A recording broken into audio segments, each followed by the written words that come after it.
Listen to the audiobook The Last Liar by Oxford Reading University, Level B2. Part 1. Mara learned to speak carefully when the world stopped allowing lies. It was not a law at first, it was a change in the body. They called it the seal. A thin line of neurological tech woven into the spine when you were a child. Not a chip you could take out. Not a bracelet you could remove. The seal listened to the small storms in your brain. If you tried to say something you did not believe, your throat closed.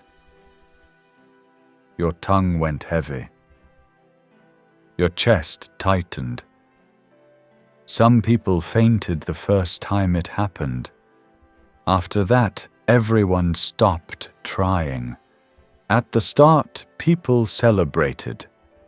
No more cheating, no more scams, no more war speeches.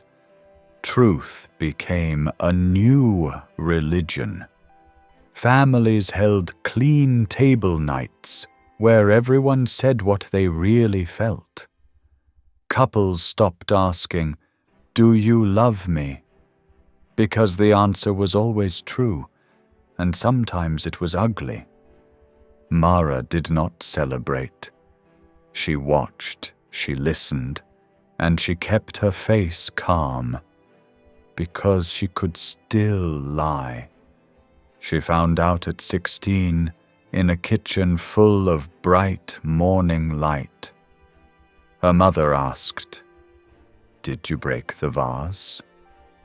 Mara had, and the pieces were still in her hands, hidden behind her back.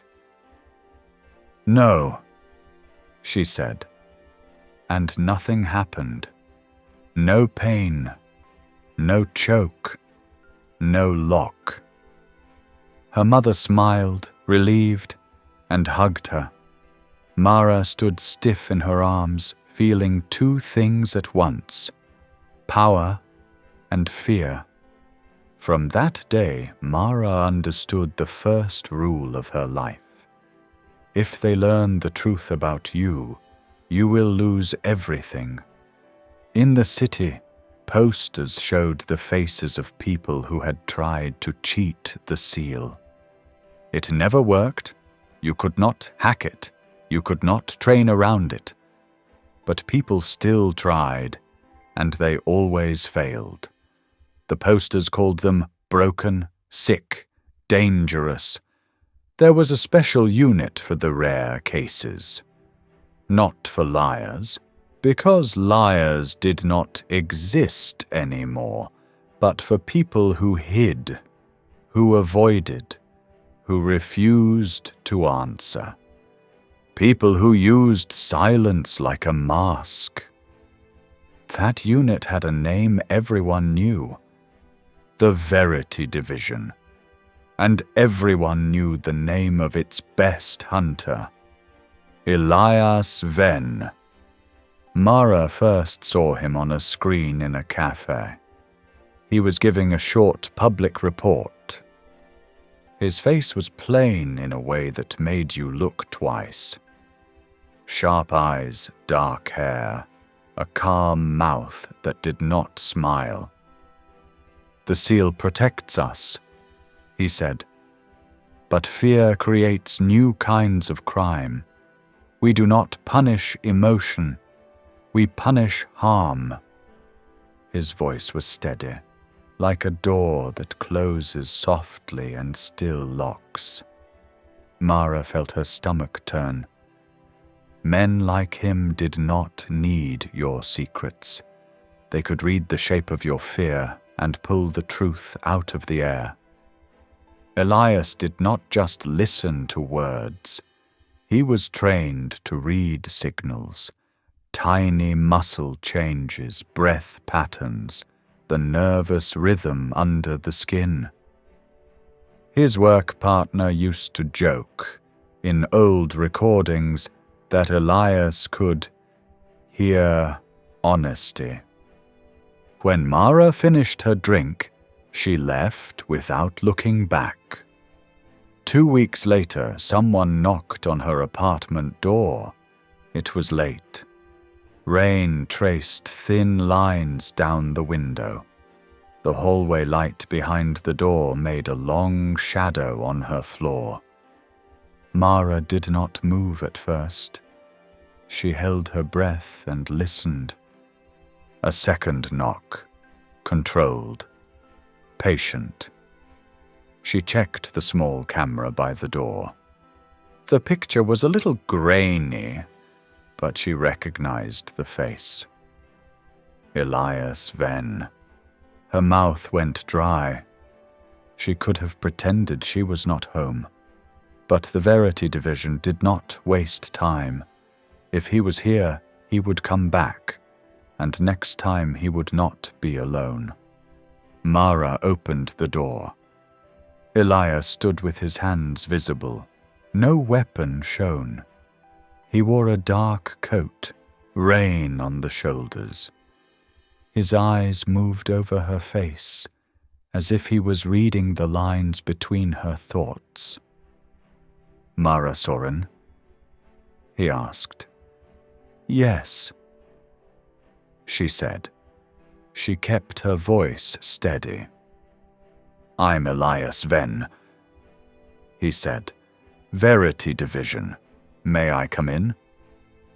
Her instinct screamed no, but she stepped aside. Inside, Elias looked around, not like a thief, not like a guest, like a man entering a room where the walls might speak. "You work at the record center," he said. "I do. You filed a request last month for access to pre-seal archives." Mara's heart thudded. Those archives were old. Useless, most people said. But she had been searching for one thing, proof that people like her had existed before.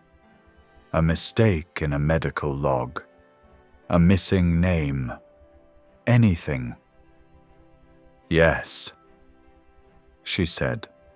It was for a research project. Elias watched her eyes, her hands, her posture. Mara knew the usual signs they taught in school.